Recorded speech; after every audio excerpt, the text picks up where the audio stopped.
everyone. So today in this video we'll be discussing everything about OTT. Like OTT's revenue model, how is Jio actually dominating the OTT space, its strategy, OTT versus multiplex, and what exactly made Netflix to lose its subscribers. and we'll discuss about like is OTT model actually sustainable? Will it replace completely the traditional way of watching the cinemas? And many more. So without having much time, let's jump into the video now. OTT stands for over the top. Earlier, when every other Bollywood or Hollywood movie used to release in the movie theater, now most of them are trying to release or push towards the OTT space. But we have to understand why. Is there a lot of money involved? Is the OTT's revenue model that much profitable? Now, let us understand the revenue model of OTT space. Okay, the first model of OTT space is AVOD, that stands for Advertising Video on Demand. The classic example of this space is, or this model is YouTube, where you see a particular video and advertisement is played, and basically this is how a YouTube platform earns money. So the next model is TVOD, where TVOD stands for Transaction Video on Demand. So this model is particularly slightly different. For example, if you want to watch a particular show, say for example, I just want to watch the Succession season 4, or say I just want to watch the England versus Australia Ashes match. So basically the particular niche for that particular show or particular match, you have to pay a certain amount of money. You have to make a transaction that is known as transaction based or transaction video on demand. And let's jump into the third model, that is nothing but SVOD, that stands for subscription based video on demand. The prime example is Amazon Prime, Netflix and all other things. Here basically you have to pay money for the subscriptions either monthly, half yearly, quarterly or yearly. The next model is nothing but the hybrid model. So hybrid model is a combination of SVOD and AVOD. That is nothing but subscription based video on demand and advertisement based video on demand. So the prime example of this is, or the classic example you can call, is nothing but Disney Hotstar, where you can see once you subscribe for a particular plan, say I subscribe for a plan for 199 rupees per month or 3 months, I get to see the premium content, but along with that I also get to see the advertisements.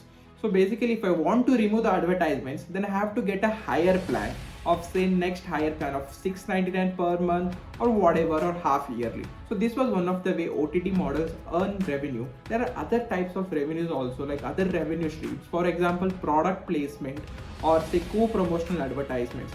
These all comes in promotional advertisements. You can see in particular movies they promote a particular drink, for example Starbucks repeatedly in each and every movie. That's a common thing. Or you can see Zomato being promoted or Blinkit being promoted in certain recent new movies.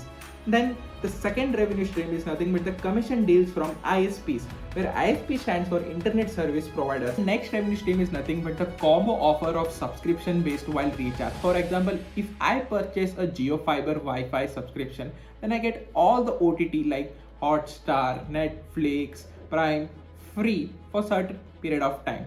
And the next revenue stream is nothing but the price per GB.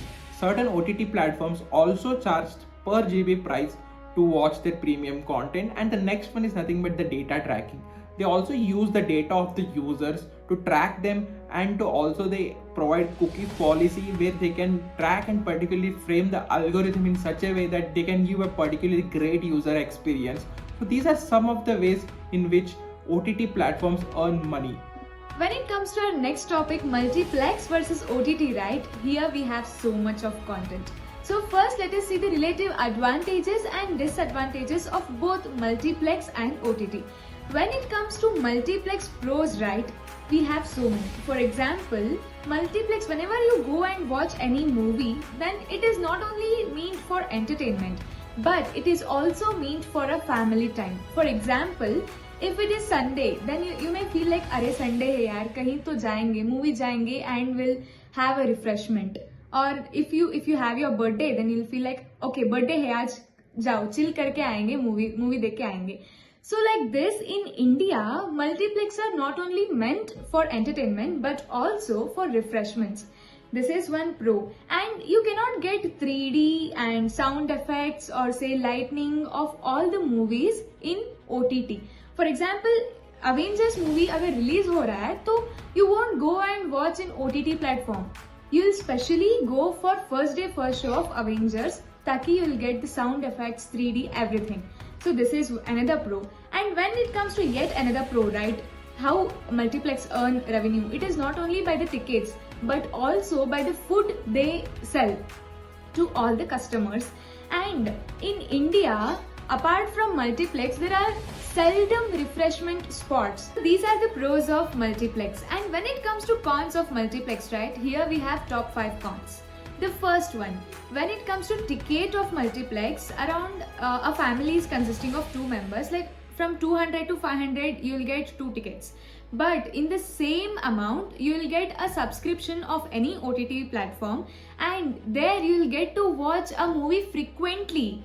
But here you will get to watch the movie only once. So subscription based OTT platform weighs more in this case. And the second one being that in OTT platforms there will be several options. Like if you are not interested in this series, just switch it to another series, right?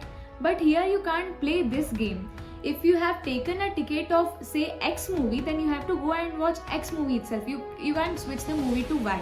So this is the second con. And the third con being that in multiplex में बहुत uncertainties face करने पड़ते हैं. For example, if pandemic is there, then PVR, INOX kind of multiplex medias will be unable to face it, and in pandemic itself they incurred so much loss, which made two enemies, mainly PVR and INOX, to have a merger called PVR INOX, and to face the all losses and to be profitable in future. So these are certain cons in multiplex. Let us understand now, is Jio Cinema actually dominating the OTT space? Will Netflix, Prime, Hotstar lose its subscription base and the market share? So, what is actually Jio trying to do in the OTT space? So, Jio Cinema is trying to basically replicate the strategy used by them in the telecom industry, which they had done in 2016 by Jio, that is nothing but giving free internet, free SIMs in the initial period so that they can get attracted to the Jio Cinema space. They're trying to do exact same of that.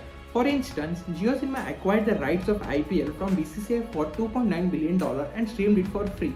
But why? Why did they do that? Basically, the strategy was to acquire the customers or viewers from Disney Plus Hotstar, where earlier IPL used to not get streamed for free. Instead, they have to pay the subscription amount for sports. It was a paid content in Disney Plus Hotstar.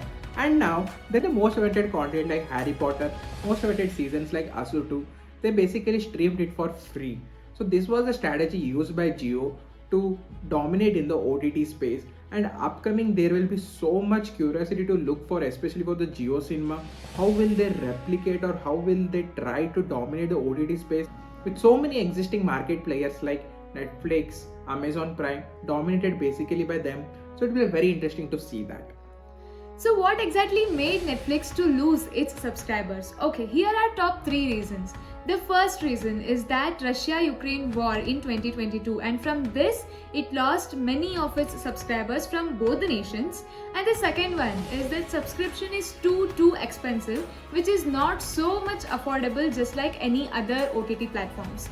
And the third reason is that from screen sharing by exchanging the passwords, not many people are actually subscribing. Only one can subscribe and yet another can enjoy the benefit out of it. So these are the top 3 reasons why Netflix subscribers are declining day by day. So let us jump into the conclusion now. As of now, we covered a brief content over OTT and multiplex. And now we cannot predict who will be the market leader in future or what happens in both the parties, because we cannot know that how or when the arrow turns. And also please let us know your thoughts in the comment section below, whether OTT space will dominate or multiplex space will dominate or both of them will coexist. What do you guys think? And also all kind of feedbacks are most welcome. It may be relating to any constructive or destructive feedback, but please do share. And don't forget to like, share and subscribe with Varta.